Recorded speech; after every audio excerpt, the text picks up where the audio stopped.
성경봉독 하나님의 말씀 요한계시록 1장의 9절부터 20절입니다.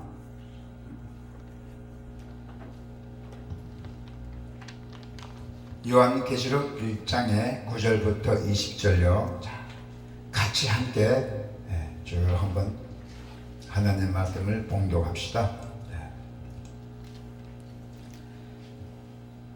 나 요한은 너희 형제요 예수의 환난과 나라와 참음에 동참하는 자라.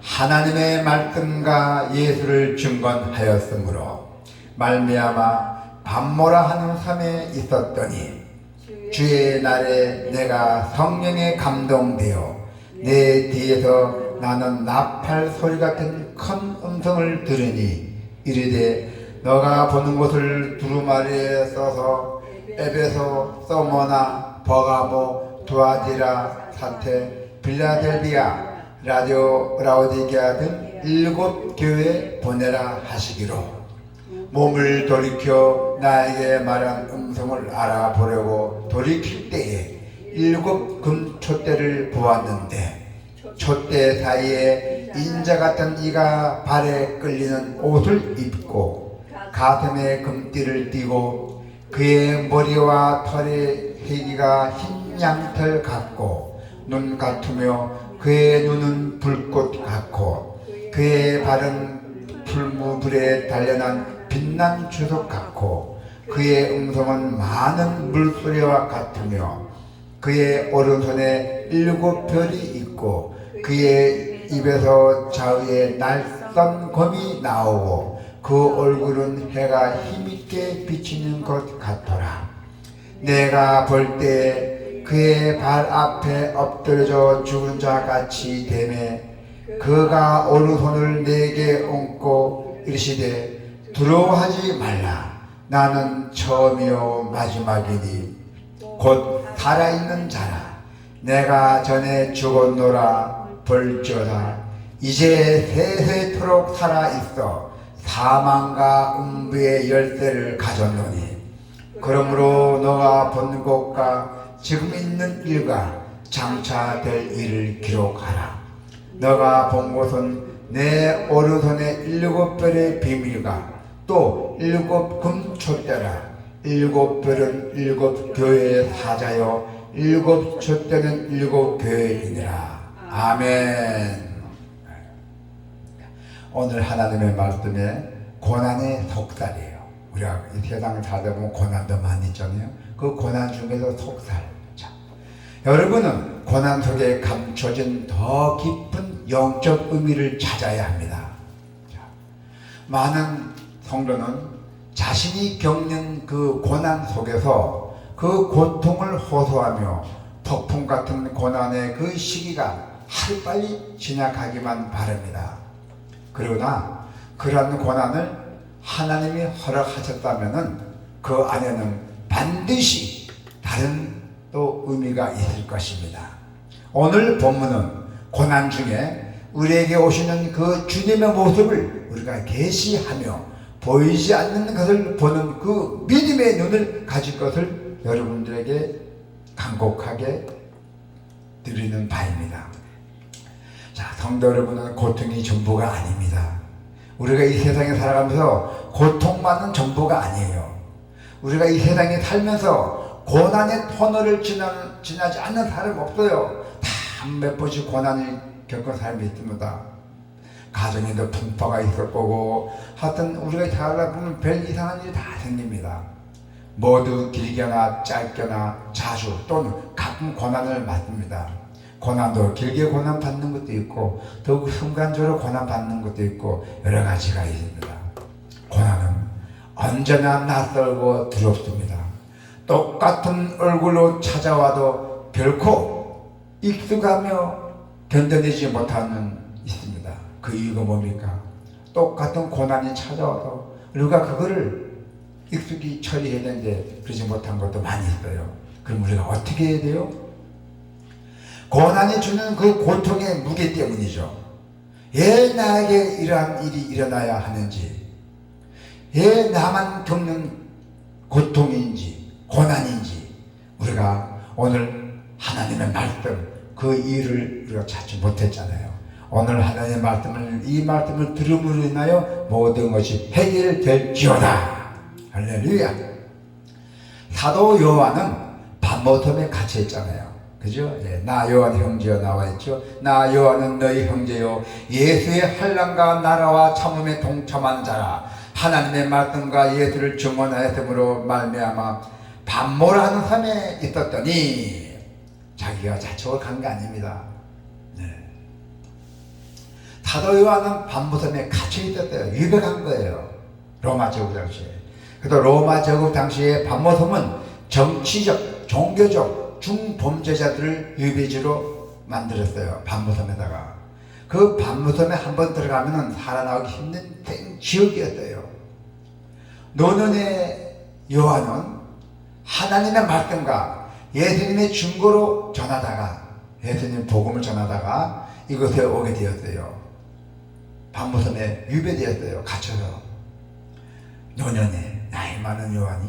그래서 요한은 그가 그곳에서 당한 고통이 어떠했는지 감추지 않고 어떻게 얘기했어요? 나 요한은 너희 형제요 예수의 환난과 나라와 참음에 동참하는 자라 했대요.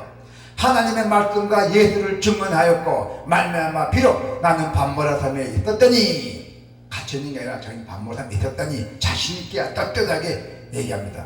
자신이 예수 그리스도의 환난에 참여했다고 밝히고 있대요. 나는 예수 그리스도의 환난에 참여했다고, 동참했다고 떳떳하게. 우리는 단편적으로 예수님을 믿으면 무조건 복 받는다고 생각합니다. 그래서 복이 아니라 이유를 알 수 없는 고난을 또 만나면 우리는 또 하나님을 원망하잖아요. 하나님 왜 나에게만 이런 고난을 줍니까? 어려운 겪은 일만 줍니까? 원망하는 사람 많이 있어요. 그런데 요한은 어떻게 됐어요? 요한은 분명하게 이유를 있습니다. 예수님을 증거하다가 옥에 갇혀갖고 유배되었잖아요. 고통도 엄청났습니다. 그렇다면은 거기에 또 한 가지 있어요. 사도 요한도 있어요. 사도 요한도 원망을 쏟아 넣어야 합니다. 사도 요한은 또 어떻게 원망을 쏟아 넣었어요? 사도 요한이 의를 위하여 박해를 받는 자는 복이 있나니 천국이 그들일 것이요 했대요. 예수를 전도하다가 복음하다가 돌로 맞아 죽고 막 해도 예수님을 비판하지 않고 의를 위하여 박해를 받는 자는 복이 있다고 했대요. 그리고 거기다가 천국이 그들일 것이라 했어요. 전도한 사람들에게. 그러나 그는 자신이 환난과 박해를 인내함으로써 할례 박해 많이 왔잖아요. 전도할 때 그 당시에는 그거를 인내함으로써 하나님의 나라를 소유하는 복을 받는 사람이라고 고백했던 것이에요. 할렐루야. 주의 날에 내가 성령의 감동이 되어 내 뒤에서 나는 나팔 소리 같은 큰 음성을 들었다는 것이에요. 주의 날에. 그는 고통과 어둠의 유배지에서도 놀랍게도 성령에 사로잡혔어요. 유배돼갖고 그 밤모란 섬에 유배 잡혀갖고 거기서 강한 강제로 노동하면서도 유배지에서도 놀랍게도 성령에 사로잡혀서 주님이 보여주시는 계시를 받습니다. 엄청나죠? 고난 속에 고통만을 느낀다는 그 고난은 없었으면 좋았을 것을 불가했던 것이에요. 그러나 우리에게 가장 좋은 것을 주시는 주님이 허락하신 고난이라면은 우리는 그 고난 속에 있는 속사를 잘 살펴보아야 돼요. 바로 그때 역사하시는 규모자 예수님을 찬양할 수가 있던 것이에요. 할렐루야. 자, 보이지 않는 것을 보아야 한다 했어요. 보이지 않는 것을 보아야 한다. 너는 종종 잘못된 정보를 전달하잖아요. 우리 똑바로 보면서도 잘못도 볼 수 있어요. 자, 이스라엘 모든 사람이 그 사람을 보고 심히 두려워하여 그 앞에서 도망가고 있어요.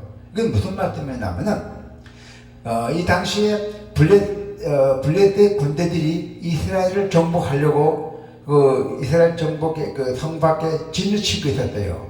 진을 치고 있었고 그 블레셋 그 군대들이 그 장수가 아니었어요. 그 장수가 이름이 골리앗이에요.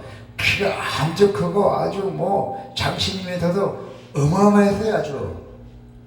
그를 본 이스라엘 백성은 누구도 그 앞에 나타나지 못하고 다 도망하고 대적하지 못했대요. 전제. 그러나 눈으로 받은 정보가 두려움까지 주었기 때문에 다윗도 거대한 거인을 골리앗을 보았대요.